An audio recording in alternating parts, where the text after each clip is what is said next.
Antar golongan. Apakah itu?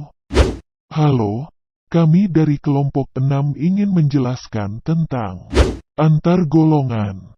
Keberagaman antar golongan merupakan keberagaman antar kelompok atau sekelompok orang yang satu dengan sekelompok orang atau kelompok yang lain. Keberagaman antar golongan dalam masyarakat merupakan bentuk keberagaman yang luas. Keberagaman antar golongan adalah sebuah kondisi dalam masyarakat yang menunjukkan adanya perbedaan golongan, seperti kedudukan, status sosial, pendidikan, adat, keturunan, hingga jabatan. Contoh keberagaman antar golongan di sekitar kita adalah antar golongan agama, antar golongan pekerjaan, antar golongan hobi, antar golongan usia, antar golongan ekonomi, antar golongan pendidikan sebagainya. Konflik apa saja yang terjadi dalam keberagaman? Berikut ini adalah beberapa contoh konflik atau permasalahan yang mungkin terjadi dalam keberagaman masyarakat Indonesia. 1. Konflik antar suku. Biasanya konflik ini terjadi pada suatu suku dengan suku yang lainnya. Biasanya hal ini dipicu dengan adanya perbedaan kebiasaan, adat, aturan, dan lain-lain.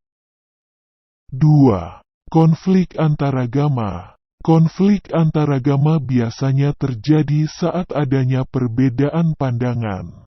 Selain itu ada juga pemicu lain, yaitu pemaksaan pandangan dari suatu agama pada pemeluk agama yang berbeda. 3. Konflik antar ras. Sesuai dengan namanya, konflik ini terjadi pada suatu kelompok ras dengan kelompok ras lainnya. Biasanya hal ini terjadi karena adanya perlakuan tidak baik dari salah satu kelompok ras pada kelompok ras lainnya yang berbeda. 4. Konflik antar golongan. Konflik yang terjadi pada suatu golongan dengan golongan yang lain biasa dipicu dengan perbedaan pandangan atau pendapat. Namun, tak jarang juga konflik antar golongan terjadi karena adanya tindakan kurang menyenangkan dari suatu golongan.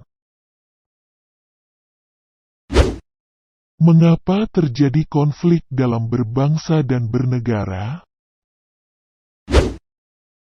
Ada 4 penyebab konflik di masyarakat, yaitu 1. Perbedaan antar individu. 2. Perbedaan kebudayaan. 3. Perbedaan kepentingan. 4. Perbedaan sosial. Ada juga gejala yang menunjukkan adanya konflik dalam masyarakat, antara lain sebagai berikut. 1. Tidak adanya persamaan pandangan dengan kelompok lain. 2. Norma-norma sosial tidak berfungsi dengan baik sebagai alat mencapai tujuan. 3. Adanya pertentangan norma-norma dalam masyarakat sehingga menimbulkan kebingungan bagi masyarakat. 4. Sanksi terhadap pelanggar atas norma tidak tegas atau lemah. Bagaimana cara mencegah agar konflik tidak terjadi dalam kehidupan? Untuk mengatasi itu, ada 3 cara yang bisa ditempuh, termasuk cara preventif, represif, dan kuratif. Nah, apa yang dimaksud dengan ini semua? Preventif. Cara preventif merupakan upaya pencegahan masalah saat berlangsungnya atau sebelum terjadinya masalah. Represif. Cara yang kedua adalah represif. Ini merupakan penyelesaian masalah yang dilakukan setelah masalah terjadi. Kuratif. Cara ketiga ini merupakan tindak lanjut dalam masalah yang sedang berlangsung. Apa saja contoh konflik di lingkungan sekolah dan masyarakat?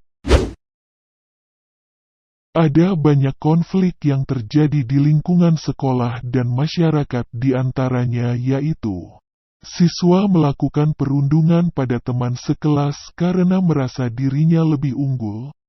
Siswa memberontak pada perintah guru karena tidak mau dikekang. Siswa berkelahi atau bertengkar dengan sesama siswa karena berbeda pendapat dan lain-lain. Sedangkan di masyarakat terjadi kerusuhan yang disebabkan perbedaan suku, bangsa, dan agama, perkelahian tetangga karena adanya perbedaan pendapat, dan lain-lain. Sekian yang bisa kelompok 6 sampaikan, kami pamit undur diri.